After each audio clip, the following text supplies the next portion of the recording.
Le son n'était pas un maillet. C'était le claquement sec et piquant d'une main frappant un visage. Sous la pluie battante sur le côté de l'I-95, l'officier Brenda Holloway n'a pas seulement agressé un conducteur. Elle a giflé l'honorable juge Evelyn Carter, la juge en chef du tribunal de circuit. Brenda pensait qu'elle remettait une personne insignifiante à sa place. Elle ne savait pas que la femme se tenant devant elle détenait le pouvoir de signer des mandats, démanteler des commissariats corrompus et mettre fin à des carrières avec un seul appel téléphonique. Que se passe-t-il quand une brute avec un insigne réalise qu'elle vient de déclarer la guerre à la loi elle-même? Regardez attentivement, car dans les prochaines minutes, vous allez être témoin du karma instantané le plus satisfaisant de l'histoire. L'humidité à Savannah, Géorgie, s'accrochait à tout comme une seconde peau, même fin octobre. C'était un mardi soir, le genre de soirée lourde et suffocante où l'air semble chargé d'électricité, bien avant que la foudre ne frappe. La juge Evelyn Carter soupira, ajustant le rétroviseur de sa Mercedes SL Vintage. À 52 ans, Evelyn était un pilier de la communauté, une femme dont le nom commandait le respect dans les halls embrassés d'Acajou de la magistrature. Mais ce soir, elle n'était pas votre honneur. Ce soir, elle était juste Evelyn, une grand-mère fatiguée portant un sweatshirt Yale surdimensionné et des leggings rentrant de la pharmacie pour une course d'urgence pour le nouveau-né colique de sa fille. Elle frotta ses tempes. La journée avait été épuisante. Une condamnation pour double homicide suivie d'une réunion budgétaire contentieuse avec le conseil municipal. Tout ce qu'elle voulait, c'était le silence de son allée et une tasse de thé. Elle s'engagea sur le tronçon tranquille de Buckhorn Street, maintenant sa vitesse strictement à la limite. Evelyn n'enfreignait pas les lois. Elle les faisait respecter. Soudain, des lumières bleues et rouges explosèrent dans son rétroviseur. Le whoop-whoop agressif d'une sirène coupa le jazz, jouant doucement sur sa chaîne stéréo. Evelyn fronça les sourcils. Elle vérifia son compteur de vitesse. 35 dans une zone 35. Ses plaques étaient à jour. Ses lumières étaient allumées. Il n'y avait aucune raison logique pour l'arrêt. « Calme », se murmura-t-elle. Elle se rangea en douceur sur le parking vide d'une jardinerie fermée, coupa le moteur, baissa la fenêtre et plaça ses mains à la position 10 et 2 sur le volant. Elle connaissait la procédure. Elle avait présidé suffisamment de cas de faute professionnelle pour savoir exactement comment ces interactions pouvaient dégénérer si le conducteur ne suivait pas le script parfaitement. Dans son rétroviseur latéral, elle vit l'officier approcher. La silhouette était imposante, marchant avec une assurance qui suggérait l'ennui plutôt que la prudence. Le projecteur de la voiture de police l'aveugla momentanément. L'officier Brenda Holloway tapa sa lampe de poche contre le toit de la Mercedes. Vlan! Un bruit délibéré et irrespectueux destiné à surprendre. Brenda était dans la police depuis 15 ans. Durant ce temps, elle s'était forgé une réputation. Dans la salle de repos du commissariat, il l'appelait le marteau. Dans la rue, elle était connue simplement comme un cauchemar. Elle avait un dossier de plainte pour usage excessif de la force, épais de 3 pouces, toutes ayant miraculeusement disparu ou ayant été rejetées par son beau-frère, le capitaine des affaires internes. Brenda braqua le faisceau directement dans les yeux d'Evelyn. « Permis et immatriculation », aboya Brenda. « Pas de bonsoir, pas de raison pour l'arrêt. » Evelyn plissa les yeux contre l'éblouissement, sa voix stable. « Bonsoir, officier. Puis-je demander la raison de l'arrêt? » « J'ai dit « permis et immatriculation », claqua Brenda, se penchant plus près. Elle vit une femme noire dans une voiture de luxe portant des vêtements d'intérieur. Dans les calculs préjugés de Brenda, cela ne correspondait pas à un succès. Cela correspondait à suspect. Et éteignez cette musique. Evelyn tendit lentement la main vers la boîte à gants. « Je suis en train de chercher mon immatriculation maintenant. »« Donnez-moi juste la pièce d'identité, » interrompit Brenda, sa main reposant agressivement sur son étui. Evelyn tendit son permis de conduire. Brenda le lui arracha, le regardant avec un ricanement. Elle ne le lut pas vraiment. Elle ne regarda pas le nom Evelyn Carter et ne fit pas le rapprochement. Elle vit juste une adresse dans une communauté fermée aisée, majoritairement blanche, appelée The Landings. « C'est une belle voiture, dit Brenda, son ton dégoulinant d'insinuation. « À qui est-elle? »« Elle est à moi, répondit Evelyn, sa patience s'amincissant, mais son maintien composé. « À vous? » Une SL Cabriolet de 1988 en parfait état. Brenda rit, un son sec et rude. Cette voiture coûte plus que la plupart des maisons des gens. Vous vous attendez à ce que je croie que vous en êtes propriétaire? Que faites-vous comme travail pour pouvoir conduire cela à minuit? Je travaille pour l'État, dit calmement Evelyn. Officier, je dois vraiment insister pour savoir pourquoi j'ai été arrêté. Je n'ai commis aucune infraction routière. Vous avez un feu arrière cassé. Brenda mentit. C'était son truc habituel. Qui allait vérifier? Mes capteurs de tableau de bord indiquent que toutes les lumières sont fonctionnelles. Contrecarra Evelyn. Le visage de Brenda se durcit. Elle n'était pas habituée à ce qu'on lui réponde. Elle était habituée à la peur. Elle était habituée à ce que les gens plaident, pleurent ou se mettent en colère. Des réactions qu'elle pouvait utiliser pour justifier de les sortir de la voiture. Mais cette femme était froide comme la glace, et cela l'exaspérait. « Sortez du véhicule, commanda Brenda. « Pour un feu arrière? » demanda Evelyn, les sourcils levés. « Ce n'est pas la procédure standard, officier. »« Je sens l'alcool, dit Brenda, le mensonge s'échappant facilement, pratiqué et lisse. « Sortez du véhicule ou je vous enlève. » Evelyn savait qu'elle n'avait pas bu une goutte. Elle savait aussi que résister physiquement donnerait à cet officier l'excuse qu'elle péchait. Evelyn détacha sa ceinture de sécurité. Elle ouvrit la porte et sortit dans l'air nocturne humide, se tenant à sa pleine hauteur. Elle était plus grande que Brenda, et malgré le sweatshirt, elle se tenait avec une posture royale qui faisait habituellement que les huissiers de justice redressaient leur cravate. « Tournez-vous, main sur le capot, » ordonna Brenda. « Officier, c'est du harcèlement, » dit Evelyn, sa voix baissant d'une octave, devenant la voix qui faisait taire les salles d'audience. « Je suis volontaire au test de sobriété, mais je ne serai pas traité comme une criminelle. Vous faites une erreur. »« La seule erreur, » siffla Brenda, attrapant le bras d'Evelyn et la poussant vers la voiture. « C'est vous pensant que vous pouviez me parler de haut? » Brenda la palpa grossièrement, ses mains cherchant les poches avec une force inutile. Elle ne trouva rien d'autre qu'un reçu et un trousseau de clés de maison. Frustrée par le manque de contrebande et le silence continu de la femme, Brenda fit faire demi-tour à Evelyn. « Tu as un problème d'attitude, » lança Brenda, son visage à quelques centimètres de celui d'Evelyn. « J'ai un problème constitutionnel, » la corrigea Evelyn. « Vous n'avez pas de cause probable.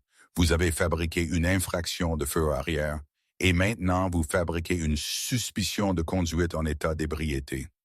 Je vous suggère de vérifier à nouveau mon identification, officier Holloway. » Brenda se figea. Elle n'avait pas dit à la femme son nom. Se racle la gorge. Elle ne portait pas sa plaque nominative. Elle le faisait rarement lors des quarts de nuit, spécifiquement pour rendre plus difficile le dépôt de plainte. « Comment savez-vous mon nom? » demanda Brenda, reculant, sa main tressaillant vers sa matraque. « Parce que, » dit Evelyn, lissant son sweatshirt. « J'ai lu votre dossier 3 fois cette année seule. La plainte pour usage excessif de la force impliquant l'adolescent de la 37e rue. L'accusation d'intimidation du propriétaire du dépanneur. Je les ai toutes examinées. » Les yeux de Brenda s'écarquillèrent, mais pas de reconnaissance, de paranoïa. Elle pensait que cette femme était peut-être des affaires internes ou peut-être une journaliste, mais Brenda Holloway ne recula pas. Elle redoubla d'efforts. C'est comme ça qu'elle avait survécu si longtemps. Elle attaqua. « Tu te crois intelligente? » ricana Brenda. « Tu penses que lire des dossiers te rend intouchable? Tu n'es qu'une autre délinquante sur le bord de la route. » Je suis la juge Evelyn Carter, dit Evelyn, les mots résonnant clairement dans le parking vide. Juge en chef de la Cour supérieure du comté de Chatham, et vous, officier Holloway, vous violez actuellement mes droits civiques. Pendant une seconde, l'air s'immobilisa. L'insecte cessa de bourdonner. Brenda cligna des yeux. Elle regarda la femme, puis elle laissa échapper un rire fort et incrédule. « Juge-toi !» Brenda se moqua, désignant les leggings et le chignon désordonné d'Evelyn. « Madame, si vous êtes juge, je suis la reine d'Angleterre. Usurpation d'identité d'un officier judiciaire, c'est un crime. Maintenant, je vous tiens vraiment. » Vérifiez le système, avertit Evelyn, ses yeux se rétrécissant. Brenda s'approcha, envahissant l'espace personnel d'Evelyn, essayant d'utiliser l'intimidation physique pour briser la façade. « Je n'ai pas besoin de vérifier quoi que ce soit. Je reconnais une menteuse quand j'en vois une. Vous êtes une fraude. Et vous, dit Evelyn, sa voix d'acier, êtes une honte pour l'uniforme. » Ce fut le déclencheur. Brenda ne pensa pas. Elle réagit. La rage qui avait alimenté sa carrière, le racisme qu'elle déguisait en travail de police, débordèrent. Elle leva la main et frappa. Clac! La gifle résonna à travers le parking. Ce fut dur, rapide et vicieux. Cela fit tomber les lunettes d'Evelyn de son visage, les envoyant filer sur l'asphalte. La tête d'Evelyn se jeta sur le côté, sa joue picota d'un feu blanc ardent. Silence. Un silence terrifiant absolu. Evelyn tourna lentement sa tête pour faire face à Brenda. Elle ne pleura pas. Elle ne cria pas. Elle ne leva pas les mains pour se défendre. Elle regarda simplement Brenda avec un regard si terrifiant de calme, si absolument dépourvu de peur, que pour la première fois une graine de véritable terreur se planta dans l'estomac de Brenda. Evelyn toucha sa lèvre. Une petite tache de sang s'en alla sur son doigt. Elle regarda le sang puis regarda Brenda. « Officier Holloway, » dit Evelyn, sa voix terriblement calme. « Vous venez de faire la dernière erreur de votre carrière. Ne parlez pas, ne bougez pas car je suis sur le point de passer un appel téléphonique. »« Tu n'appelles personne !» cria Brenda, tendant la main vers le téléphone d'Evelyn. Mais avant qu'elle ne puisse l'attraper, une deuxième sirène gémit au loin. Pas une voiture de patrouille, mais un convoi. 3 SUV noirs descendaient en trombe Abercorn Street, flanquant un véhicule de police d'État. Evelyn avait appuyé sur le bouton de panique de son porte-clés 3 minutes auparavant. Une alarme silencieuse liée directement au bureau des Marshals d'État, réservée aux juges à haut risque. Brenda regarda les lumières entrantes, puis de nouveau la femme qu'elle venait de gifler. La réalisation la frappa comme un train de marchandises. L'empire que Brenda avait construit sur l'intimidation et les faveurs était sur le point de faire face à un ouragan. Le silence qui suivit la gifle fut brisé non par des mots, mais par le rugissement des moteurs. Le convoi que la juge Evelyn Carter avait convoqué n'est pas seulement arrivé. Il a envahi. 3 Chevrolet Tahoe noirs avec des plaques gouvernementales freinèrent en crissant dans le parking du centre de jardinage, dérapant en formation tactique qui encerclait la voiture de patrouille de l'officier Brenda Holloway. Derrière eux, un véhicule de patrouille d'État de Géorgie dérapa de côté, bloquant la sortie d'Abercorn Street. Brenda trébucha en arrière, sa main planant instinctivement au-dessus de son étui. Pendant une seconde fugace et délirante, elle pensa qu'ils étaient des renforts. Elle n'avait pas appelé. Elle pensa que peut-être ils étaient là pour l'aider à gérer le suspect belligérant. Puis les portes s'ouvrirent en grand. 6 hommes en gilet tactique jaillirent des SUV. Ce n'étaient pas des policiers locaux. Ce n'étaient pas des adjoints du comté. Au dos de leurs gilets, en lettres jaunes audacieuses, il y avait le mot « Marshal ». Lâchez ça, mains en l'air, faites-le maintenant. Le commandement n'était pas une requête, c'était un boom sonique. 3 fusils AR-15 étaient braqués directement sur la poitrine de Brenda. Les viseurs laser dansaient sur son uniforme et peignant des points rouges sur son insigne. Brenda se figea. La couleur disparut de son visage si vite qu'on aurait dit que son sang s'était évaporé. Elle avait intimidé des adolescents, des voleurs à l'étalage et harcelé des mères célibataires. Elle n'avait jamais de sa vie fait face au canon des forces de l'ordre fédéral. « Je suis un officier », cria Brenda, sa voix se brisant, perdant tout son cran précédent. « Je suis de la police de Savannah, ne tirez pas. » Main sur la tête, mettez-vous à genoux. Le marshal en chef, un homme imposant avec une coupe en brosse et une voix comme du gravier, avança sur elle. C'était le marshal adjoint américain David Vance, chef du détail de protection judiciaire. Il ne se souciait pas de son insigne, il se souciait de la femme debout à côté de la Mercedes. Brenda laissa tomber sa lampe de poche. Elle cliqueta sur l'asphalte, le son minuscule comparé au cri. Tremblante, elle entrelaça ses doigts derrière sa tête et s'agenouilla. Le gravier s'enfonça dans ses tibias, une douleur qu'elle avait infligée à d'innombrables autres, mais qu'elle fut choquée de ressentir elle-même. Le Marshal Vance contourna Brenda complètement, rengainant son arme pendant que son équipe la sécurisait. Il se précipita vers Evelyn, son visage un masque d'inquiétude. « Juge Carter, » dit Vance, sa voix baissant sur un ton respectueux et urgent. « Êtes-vous en sécurité? Êtes-vous blessé? » Evelyn se tenait toujours près de sa voiture, sa posture rigide. Elle n'avait pas bougé depuis la gifle. Elle abaissa lentement sa main de son visage. La fente sur sa lèvre saignait librement maintenant, une ligne cramoisie nette contre sa peau. Sa joue gonflait rapidement, virant au violet foncé et colérique. Vance vit le sang, sa mâchoire se serra. Il regarda de la juge à l'officier agenouillé, ses yeux se rétrécissant en fentes de pure fureur. « Elle vous a frappé ?» demanda Vance, l'incrédulité palpable. Un officier en uniforme a frappé un juge en chef en fonction. « Elle l'a fait, » dit Evelyn, sa voix calme mais rauque. « Elle a fabriqué un arrêt, tenté une fouille illégale, et quand je me suis identifié, elle m'a agressé. Je veux qu'elle soit traitée.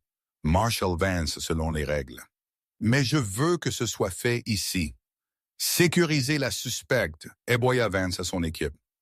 2 marshals attrapèrent Brenda par les bras. Ils n'utilisèrent pas les conseils doux que les officiers se donnent entre eux. Ils la tirèrent vers le haut. L'un lui écarta les jambes, tandis que l'autre la claqua contre le capot de sa propre voiture de patrouille. Exactement le même endroit où elle avait eu l'intention de claquer Evelyn. « Vous faites une erreur », Brenda hurla, son visage pressé contre le métal chaud. Elle a résisté. Elle s'est jetée sur moi. J'ai craint pour ma sécurité. « Ferme ta gueule », grogna un des marshals, serrant les menottes. Pas la coupe lâche et confortable que Brenda donnait habituellement à ses amis.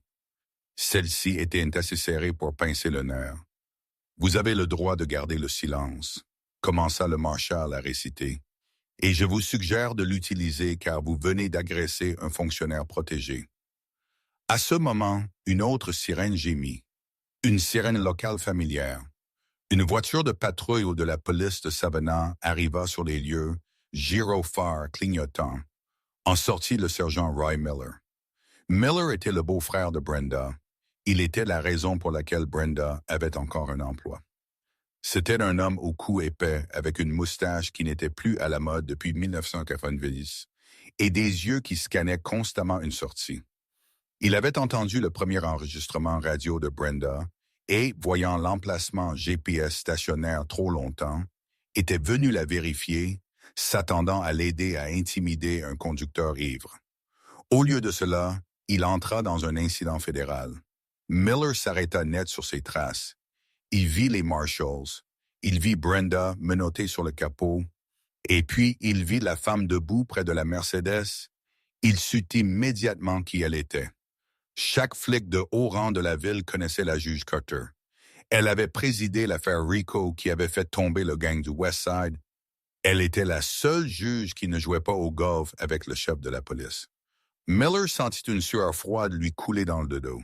« Brenda, idiote, pensa-t-il. Qu'as-tu tu fais? » Il s'approcha les mains en l'air, paumes ouvertes, essayant de passer en mode bon flic. « Hou, messieurs, » dit Miller, forçant un sourire. « Reprenons tous notre souffle. Je suis le sergent Miller, superviseur de Quart. C'est l'officier Holloway, l'une de mes meilleures. Je suis sûr qu'il y a juste eu un malentendu. Peut-être que la dame était émotive. Vance s'avança devant Miller. Bloquant son chemin vers Brenda. Vance était une tête plus grande et environ 50 livres de muscles plus lourds. « Il n'y a pas de malentendu, sergent, » dit Vance. « Votre officier vient d'agresser physiquement un juge en chef de la Cour supérieure lors d'un arrêt de la circulation sans cause probable. » Miller pâlit, mais il essaya de pivoter. La corruption était profonde, et son instinct était toujours de dissimuler d'abord, poser des questions ensuite. « Écoutez, Marshal, s'il y a eu une altercation, nous, se racle la gorge, gérons cela en interne. Nous prenons la garde de l'officier, nous examinons les images et nous déposons un rapport. Vous n'avez pas de juridiction sur un arrêt de la circulation. » « Ce n'est plus un arrêt de la circulation. » La voix d'Evelyn coupa l'air. Elle s'avançant dans la flaque de lumière créée par les phares. Elle ramassa ses lunettes du sol. Une lentille était fissurée. Une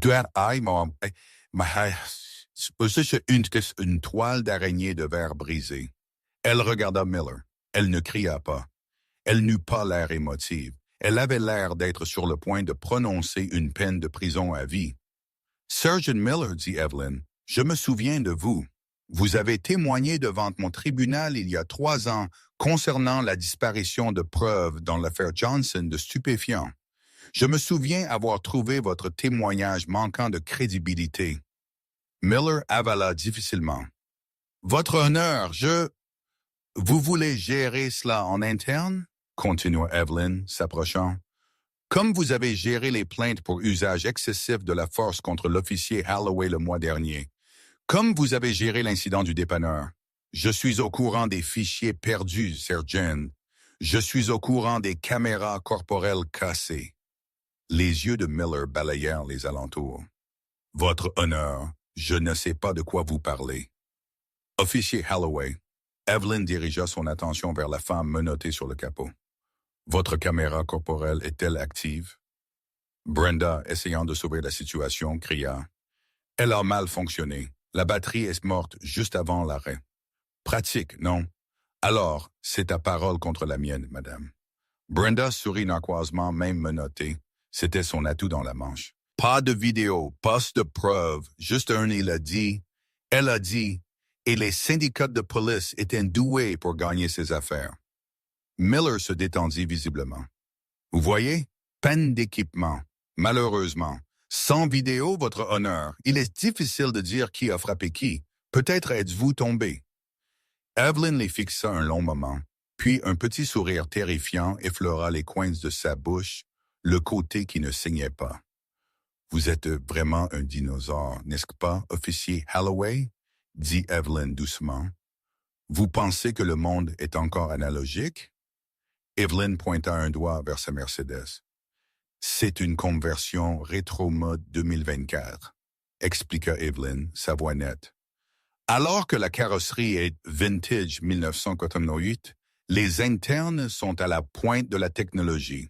Elle est équipée d'un système de sécurité section à 360 degrés, incluant l'audio haute définition et l'enregistrement vidéo de vision nocturne qui télécharge directement vers le cloud dès que les capteurs de proximité sont violés. » Le sourire narquois de Brenda disparut.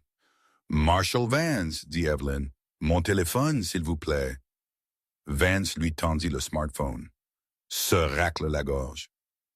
Evelyn tapa Apple, écran 2 fois, et le tourna pour faire face à Miller et Brenda.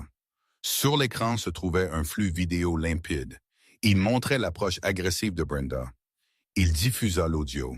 « Tu as un problème d'attitude. » Il montra le manque de provocation, et puis en résolution 4K haute définition, il montra la gifle.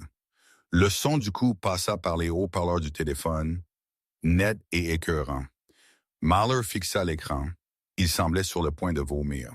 « Cette vidéo, » dit Evelyn, remettant le téléphone dans sa poche, a déjà été automatiquement envoyée par email au procureur de district, au maire et à la division des droits civiques du département de la justice.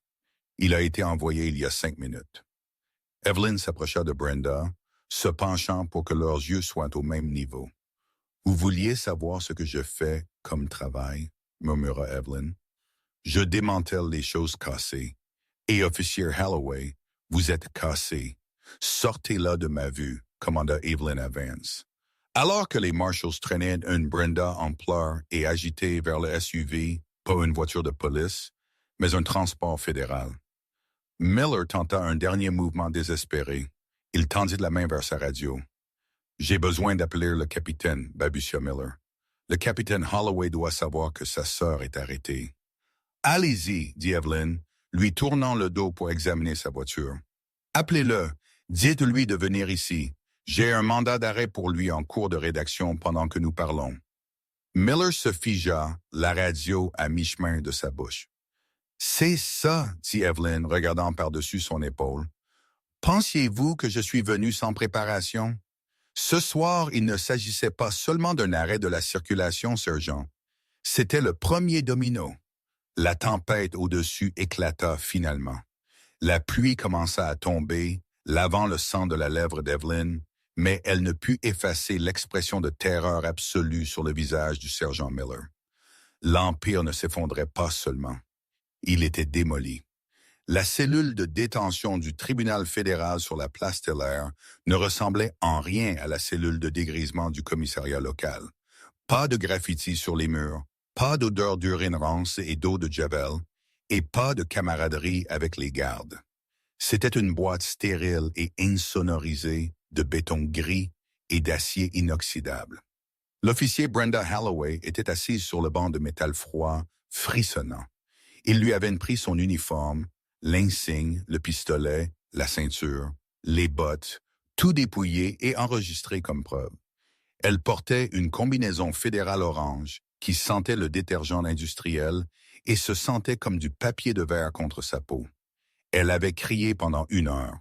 Elle avait exigé son représentant syndical. Elle avait exigé d'appeler son frère, le capitaine Jim Holloway. Elle avait menacé de poursuivre tous les marshals du bâtiment. Mais pendant les 20 dernières minutes, elle avait été silencieuse. La réalité s'installait comme une hypothermie.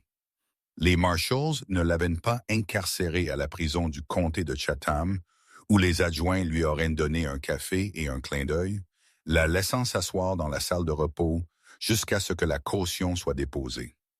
Ils l'avaient amenée directement à la détention fédérale.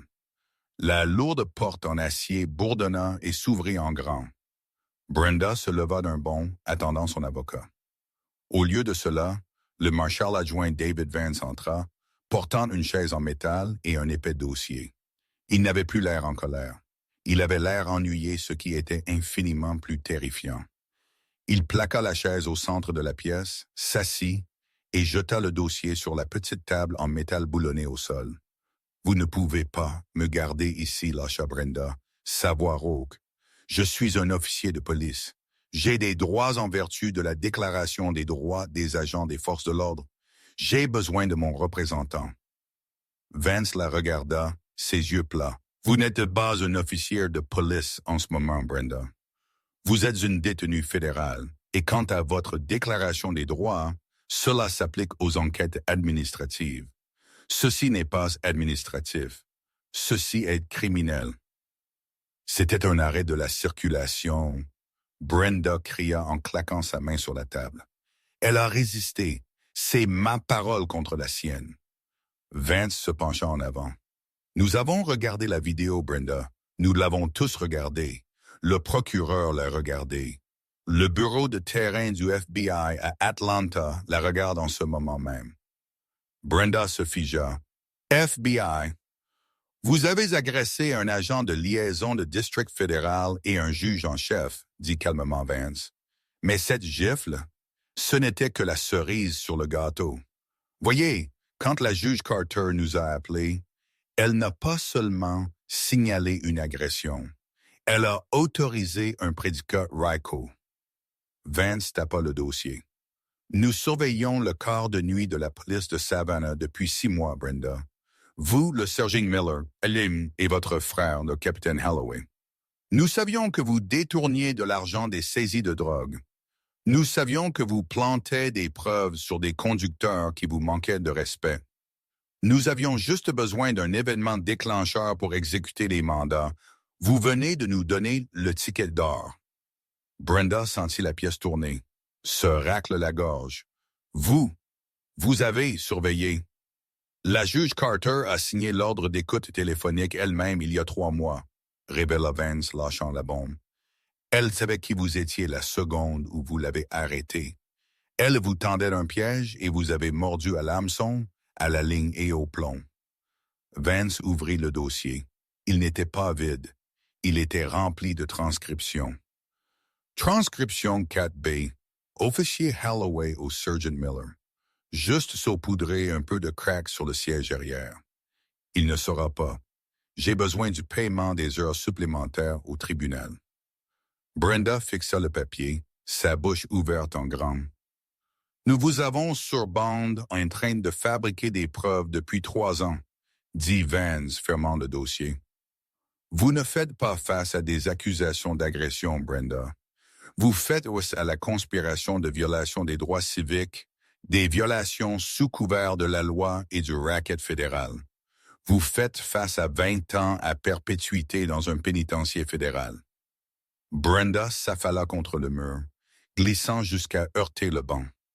L'arrogance qui l'avait blindée pendant 15 ans se brisa. Elle n'était plus le marteau. Elle était un insecte sous un microscope. « Je veux faire un marché, » murmura-t-elle, sa voix tremblante. « Je peux vous donner Miller. Je peux vous donner les autres. » Vance se leva et ramassa la chaise. Il la regarda avec un pur dégoût. La juge Carter a donné des instructions strictes concernant tout accord de plaidoyer, dit Vance, marchant vers la porte. Elle a dit de vous dire, la loi n'est pas un marché. Vous ne pouvez pas vous en sortir en achetant votre liberté. La porte se referma avec fracas, laissant Brenda seule dans le silence gris, l'écho de la serrure tournant, sonnant comme le dernier clou dans un cercueil. Pendant que Brenda se désintégrait dans une cellule, la tempête qu'elle avait déchaînée déchirait la ville de Savannah. Il était 3h34 du matin. Les lumières fluorescentes de la salle d'urgence de l'hôpital Saint-Joseph bourdonnaient. La juge Evelyn Carter était assise sur le bord d'une civière, une compresse froide tenue sur sa joue. Le gonflement était grave. Son œil gauche était presque gonflé et fermé, et 4 pointes de suture tenaient sa lèvre ensemble. Mais son bon œil était aiguisé, alerte et concentré sur les 3 hommes debout dans la salle de traumatologie avec elle. L'un était le procureur de district, Marcus Thorne. Le second était l'agent spécial en charge de la division géorgienne du FBI. Le troisième était un jeune médecin d'apparence terrifiée tenant une tablette. « L'os orbital n'est pas fracturé, heureusement, » dit le médecin, sa voix tremblant légèrement. Ce n'était pas tous les jours que le juge en chef était son patient. Mais les lésions des tissus mous sont graves. Vous avez besoin de repos, votre honneur. Je me reposerai quand les papiers seront déposés, dit Evelyn, sa voix légèrement traînante à cause de la lèvre enflée, mais impérieuse néanmoins. Elle tendit le sac de glace à l'infirmière et se redressa. « Marcus, dit-elle en se tournant vers le procureur, je veux que l'arrangement soit fixé à 9 kilomètres pile. Pas de retard, Evelyn. » Marcus Thorne soupira, se frottant le front. C'était un homme bon, mais un politicien. « Ce sera un bain de sang. Le syndicat de la police est déjà en train de le manipuler. Ils disent que vous étiez ivre et belligérante.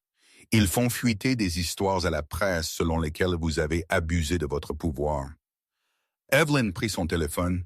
Elle navigua vers son stockage cloud et appuya sur « Envoyer ». « Vérifiez votre email, Marcus, » dit-elle. « Je viens de vous envoyer l'audio et la vidéo complète non éditée de ma voiture. Diffusez-les. Diffusez-les. » Marcus cligna des yeux. « Avant le procès, c'est un préjudice. »« Diffusez-les, » Evelyn le coupa. « Ils veulent juger cela au tribunal de l'opinion publique. Bien. Que le public voit exactement ce qui s'est passé. Qu'il voit en l'officier Holloway frapper une femme de 60 ans pour avoir posé une question. Qu'ils entendent les insultes raciales qu'elle a utilisées avant que les caméras ne soient éteintes. Diffusez tout. Pendant ce temps, de l'autre côté de la ville, au commissariat du centre-ville, le chaos régnait. Le capitaine Jim Holloway, le frère aîné de Brenda et le chef des affaires internes, déchirait son bureau. C'était un grand homme au visage rouge et en sueur, poussant des documents dans un destructeur aussi vite que la machine pouvait les manger. Il avait reçu l'appel de Miller il y a 20 minutes. Marshalls, détention fédérale, écoute téléphonique. Stupide fille, marmonna Jim, nourrissant une pile de plaintes pour usage excessif de la force dans les dents du destructeur. Il avait passé 10 ans à construire une forteresse autour de sa famille. Il avait enterré chaque plainte, intimidé chaque témoin et payé chaque avocat. Tout cela pour que Brenda le fasse exploser parce qu'elle ne pouvait pas contrôler son tempérament lors d'un arrêt de la circulation. Bang! La porte de son bureau ne s'ouvrit pas. Elle fut défoncée de ses gonds. Jim se retourna, tendant la main vers le tiroir où il gardait son arme de rechange. N'y pense même pas, Jim. Le shérif Alcott, le shérif du comté, se tenait dans l'embrasure de la porte avec un fusil de chasse braqué sur la poitrine de Jim. Derrière lui se trouvaient 6 policiers d'État.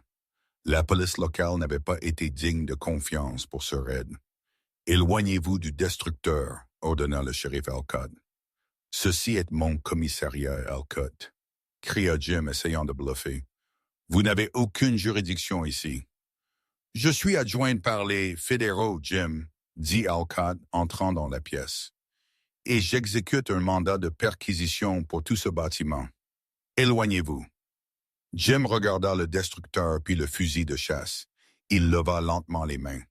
« Vous faites une erreur, Jim ricana. J'ai des dossiers sur tout le monde dans cette ville. Vous me faites tomber, j'emmène la moitié du conseil municipal avec moi. » C'est sur quoi nous comptons.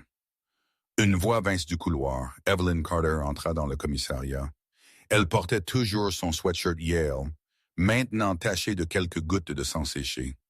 Le pansement sur sa lèvre était d'un blanc éclatant. Elle avait l'air battue, épuisée et absolument invincible. Le visage de Jim Holloway devint blanc. Il avait entendu dire qu'elle était blessée. Il ne s'attendait pas à ce qu'elle dirige le raid. « Juge Carter, » balbutia Jim. Je révisais juste les dossiers sur l'incident.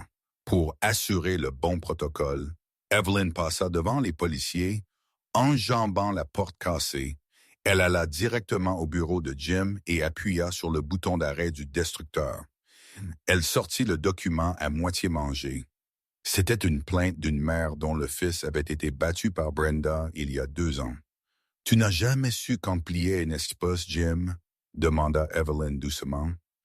Elle regarda autour du bureau, le bureau en acajou, les récompenses sur le mur, les photos de lui serrant la main du maire. « Votre sœur est dans une cellule, elle n'en sortira probablement jamais, » dit Evelyn.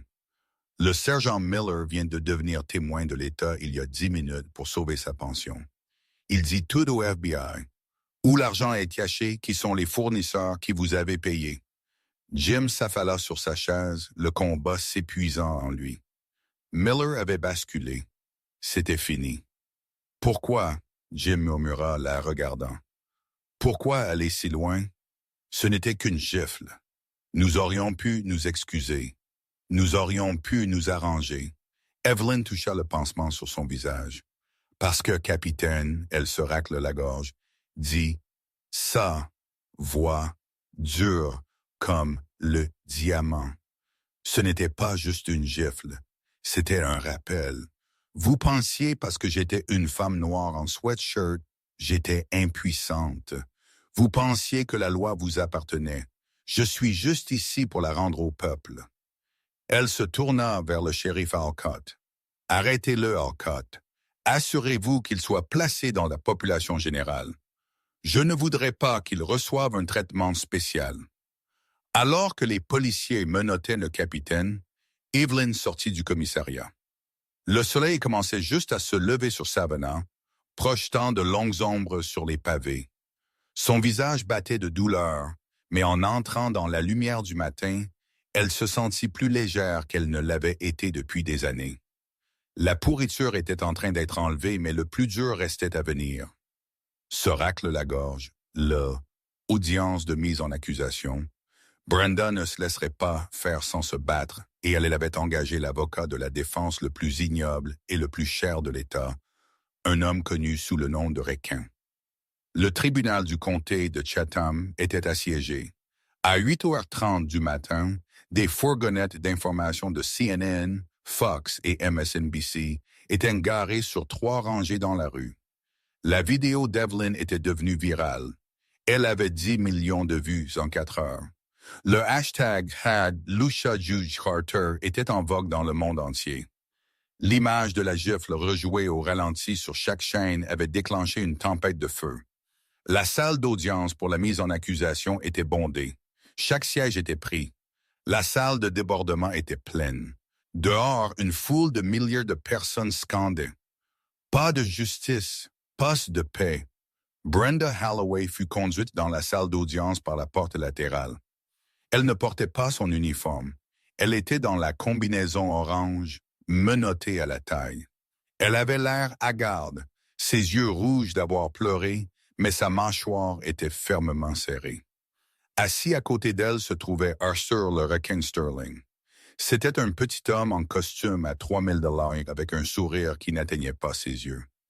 Il s'était fait une carrière en tirant des flics corrompus d'embarras. Il se pencha vers Brenda. « Ne t'inquiète pas, » murmura Sterling. « Je connais le juge qui tire cette rotation. C'est le juge Abernathy. C'est un vieil homme. Il déteste Carter. Nous obtiendrons la caution. » Brenda hocha la tête, sentant une lueur d'espoir. Le juge Abernathy était connu pour être indulgent envers les forces de l'ordre. Lui et son frère chassaient ensemble. Tout le monde se lève.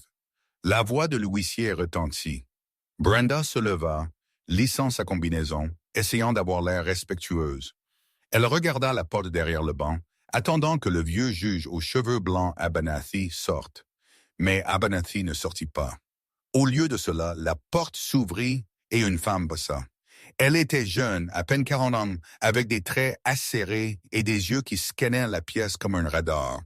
Juge Maria Gonzalez. Les genoux de Brenda faillirent fléchir. Sterling jura sous son souffle. Zut! Ils ont changé leur rôle. La juge Gonzalez prit place sur le banc. Elle était connue comme la guillotine.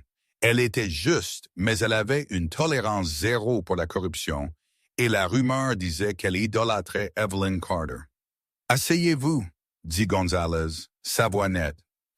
Elle ouvrit le dossier devant elle. Elle ne regarda pas les avocats. Elle regarda les papiers pendant une longue minute. Le silence dans la pièce était suffocant. Dossier numéro 49B, lutte Gonzalez. États-Unis contre Brenda Holloway. Les accusations incluent agression d'un fonctionnaire fédéral, privation de droits sous couvert de la loi, obstruction à la justice et racket. Votre honneur, Sterling se leva, boutonnant sa veste. Ma cliente plaide non coupable. Nous demandons que la caution soit fixée à un montant raisonnable. L'officier Holloway est une vétéran décorée de la force avec des liens solides avec la communauté. Elle n'est pas un risque de fuite. Pas un risque de fuite. Le procureur, un avocat fédéral envoyé d'Atlanta, se leva, votre honneur.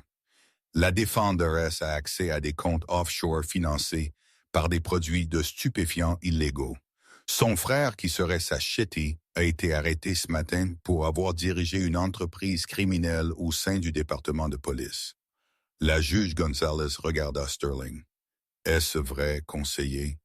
Le capitaine est-il en détention? Sterling se racla la gorge, tirant sur son col. J'ai entendu des rapports, votre honneur, mais ma cliente n'est pas son frère. Elle a un casier judiciaire vierge. Un casier judiciaire vierge? Gonzalez ramassa un morceau de papier. J'ai ici une déclaration sous serment de la base de données des affaires internes décelée ce matin par la juge Carter. Elle liste 47 plaintes pour usage excessif de la force contre l'officier Holloway au cours des 5 dernières années.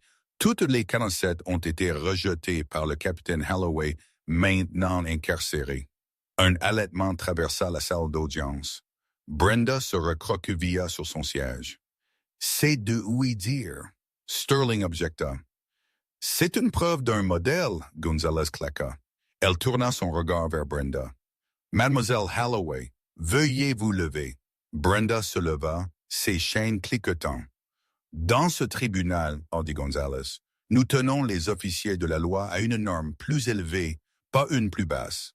Vous avez trahi la confiance publique. Vous avez agressé physiquement un juge en chef. Vous représentez un danger clair et actuel pour la communauté. » Gonzalez ramassa son maillet. « La caution est refusée. La défenderesse est renvoyée à la garde des marshals américains en attendant le procès. »« Refusée? » Brenda cria. « Vous ne pouvez pas faire ça. J'ai des enfants, j'ai une vie. » « Vous auriez dû y penser avant de lever la main, » dit froidement Gonzalez. Alors que les marshals s'approchaient pour emmener Brenda, un tumulte commença à l'arrière de la salle d'audience. Les doubles portes s'ouvrirent en grand. Evelyn Carter entra. Elle était vêtue de sa pleine robe judiciaire. Le tissu noir flottait autour d'elle. Son visage était toujours bandé, ses yeux toujours violets, mais elle portait les robes comme une armure. Elle ne présidait pas. Elle observait, mais sa présence aspirait l'air de la pièce. Toute la galerie se tourna pour la regarder. Puis lentement, une personne se leva, puis une autre, puis toute la pièce, même la presse. Ils se levèrent par respect. Brenda regarda en arrière et vit Evelyn se tenir là, la femme qu'elle avait appelée sa personne insignifiante, la femme qu'elle avait giflée. Evelyn ne sourit pas. Elle ne se réjouit pas. Elle fit simplement un signe de tête à Brenda. Un signe de tête qui disait « Justice est rendue ». Les jambes de Brenda cédèrent. Elle n'eut pas à être traînée cette fois. Elle dut être portée. Elle hurla, un son de pur désespoir alors qu'elle était tirée hors de la salle d'audience, passant devant la femme qui avait fait s'effondrer son empire, s'écroulant avec un seul appel téléphonique. Mais alors que Brenda disparaissait par la porte de la cellule de détention, Sterling, son avocat, rangeait déjà sa mallette. Il regarda le procureur. « J'ai besoin de vous parler, » dit Sterling doucement. « Elle est toxique, mais je représente Miller aussi. Il veut parler des planques. Il dit qu'il y en a une que Brenda gérait personnellement. » Le rebondissement n'était pas terminé. La gifle n'était que le début. Ils étaient sur le point de trouver les corps. Les semaines suivant l'audience de mise en accusation furent un flou de frénésie médiatique et de manœuvres légales. Mais la vraie histoire ne se déroulait plus dans la salle d'audience. Elle se déroulait sur un terrain marécageux et envahi par la végétation à la périphérie de Savannah, une propriété enregistrée sous une société écran remontant à Brenda Holloway. L'officier Brenda Holloway n'était pas seulement une brute. Elle était une accumulatrice. Mais elle n'accumulait pas de journaux ni de chats. Elle accumulait de l'influence basée sur le tuyau de son ancien avocat. Le FBI a fait une descente sur la propriété un mardi matin. C'était un ancien parc de fourrière qui avait été fermé il y a 5 ans. Des conteneurs d'expédition rouillés étaient empilés dans la boue. Les marshals David Vance mena l'équipe, coupant le cadenas du secteur de conteneur 4. Les portes s'ouvrirent en gémissant, révélant un mur de chaleur étouffante et l'odeur de moisi. À l'intérieur, des étagères du sol au plafond étaient remplies de boîtes de preuves. « Jackpot », murmura Vance.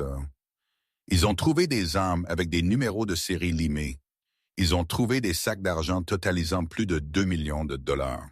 Mais la découverte la plus accablante était dans un coffre-fort ignifuge à l'arrière. Il contenait un registre. Brenda avait tenu un registre méticuleux de chaque arrestation illégale, de chaque paquet de drogue planté et de chaque pot de vin pris par son unité au cours de la dernière décennie. Elle avait noté les noms, les dates et les montants. Où elle pensait que c'était sa police d'assurance, du matériel de chantage pour garder son frère et les autres flics en ligne. Au lieu de cela, c'était une confession. Mais il y avait autre chose dans le conteneur. Une petite boîte verrouillée étiquetée Ellie. Vance l'ouvrit. À l'intérieur se trouvait un sac à dos d'enfant, une voiture jouet et un téléphone portable brisé. Le sang de Vance se glaça. Il connaissait ce nom. Ellie était un garçon de 12 ans qui avait disparu il y a 3 ans. Le rapport de police déposé par Brenda elle-même indiquait que le garçon s'était enfui. Vance tendit le sac à dos à un agent du FBI, ses mains tremblant de rage. « Obtenez la criminalistique là-dessus maintenant. » De retour au centre de détention fédéral, Brenda était en isolement pour sa propre protection. Les autres détenus savaient qu'elle était flic et les gardes, dont beaucoup elle avait méprisé ou intimidé par le passé, n'étaient pas pressés de l'aider. Son avocat, un défenseur public, maintenant que ses biens étaient gelés, entra dans la salle de visite l'air pâle. « Ils ont trouvé le conteneur, Brenda, » dit-il, ne s'asseyant pas. Brenda fixa le mur. Elle ne cligna pas des yeux. « Et ils ont trouvé le sac à dos d'Ellie, » ajouta-t-il. Brenda tressaillit.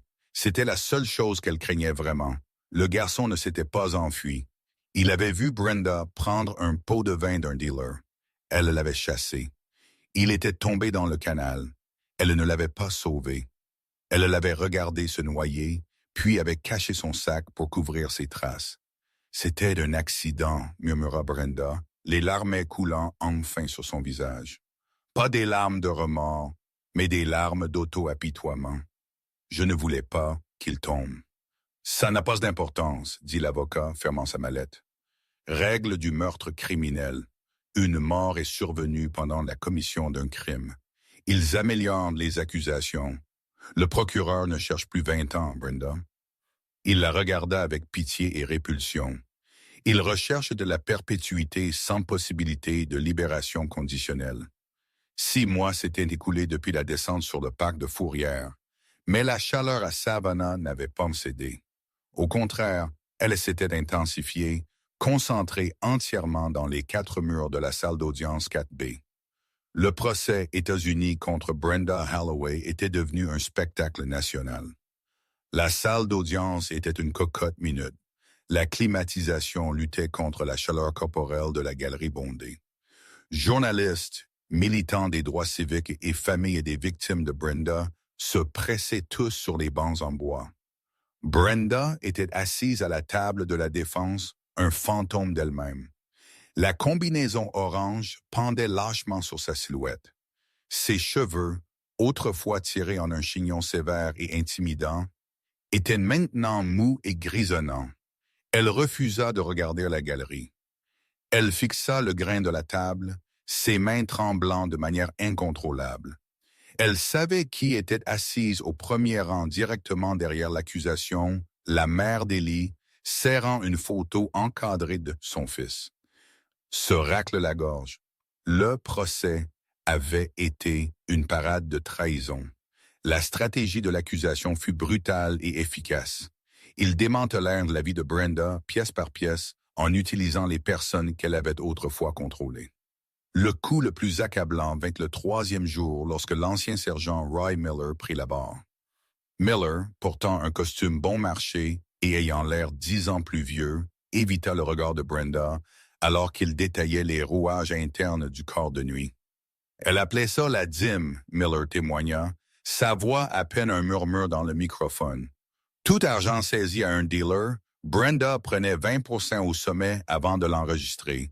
Si nous ne jouions pas le jeu, elle nous menaçait de nous réprimander. Elle disait qu'elle avait des dossiers sur tout le monde. Et a-t-elle jamais mentionné la victime Ellie? Le procureur demanda. Miller essuya la sueur de sa lèvre supérieure.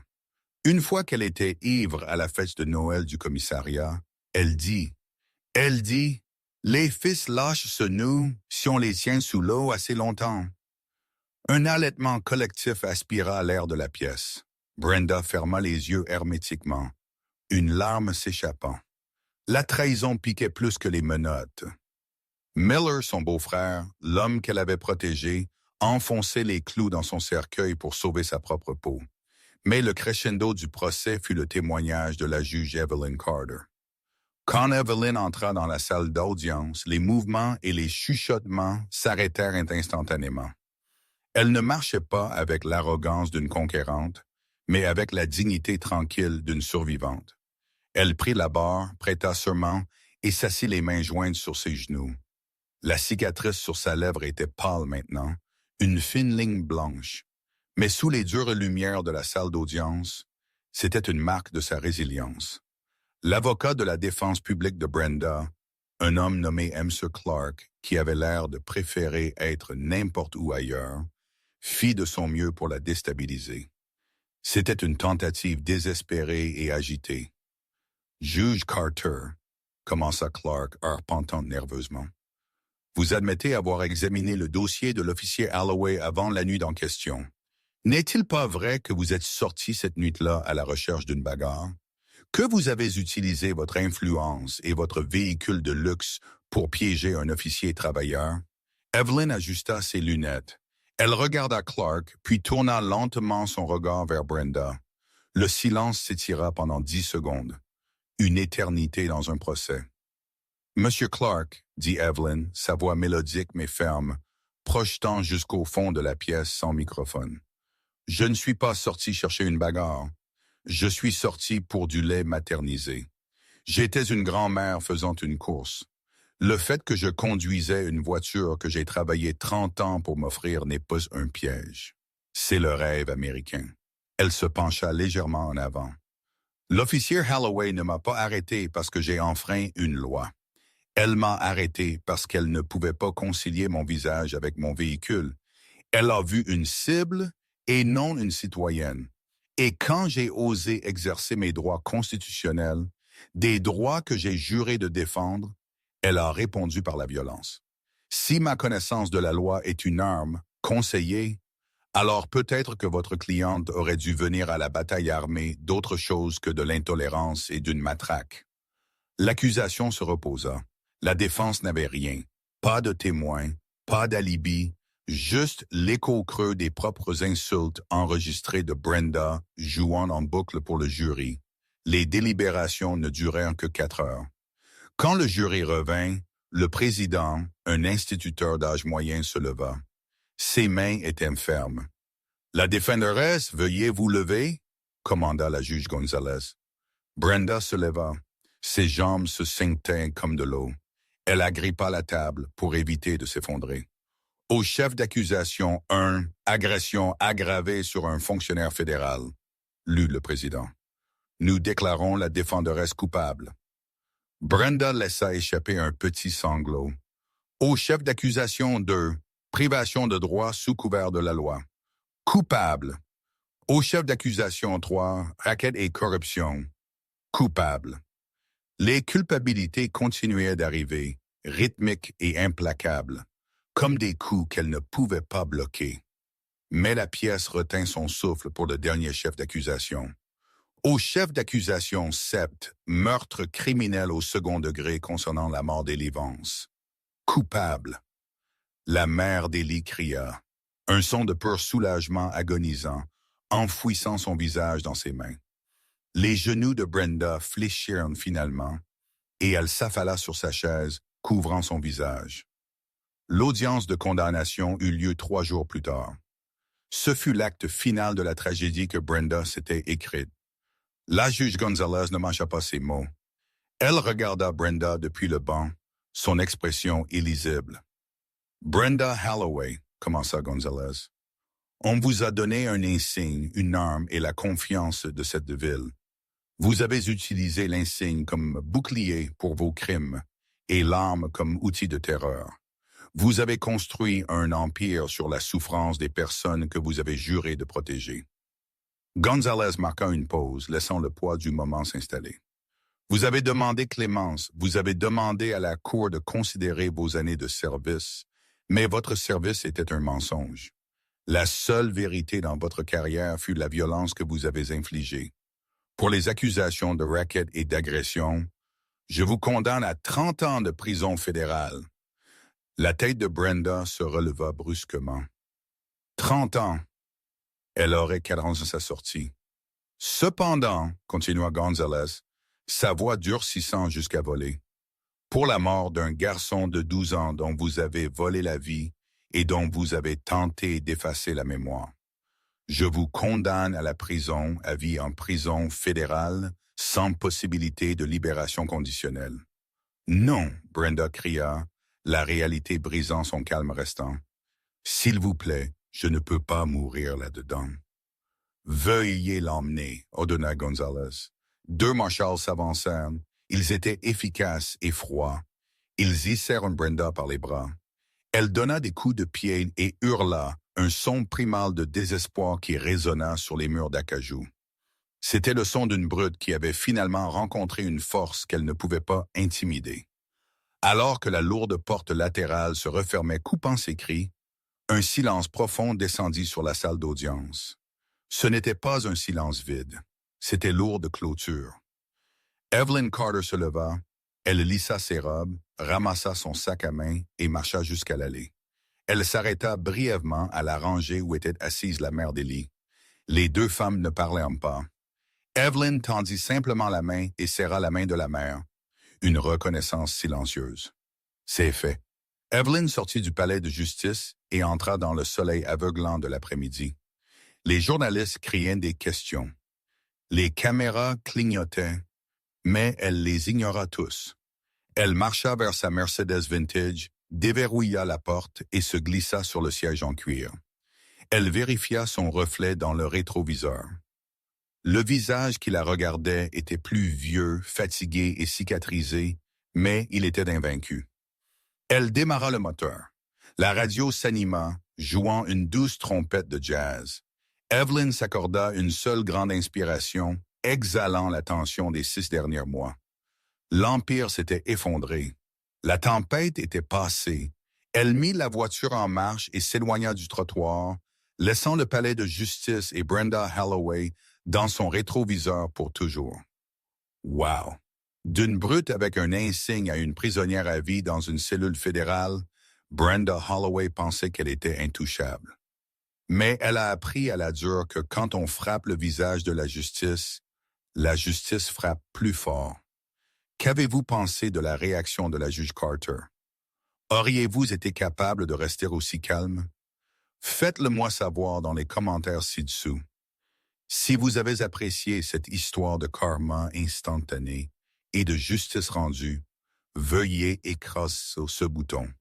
J'aime vous abonner à la chaîne et appuyer sur la cloche de notification pour ne jamais manquer une histoire.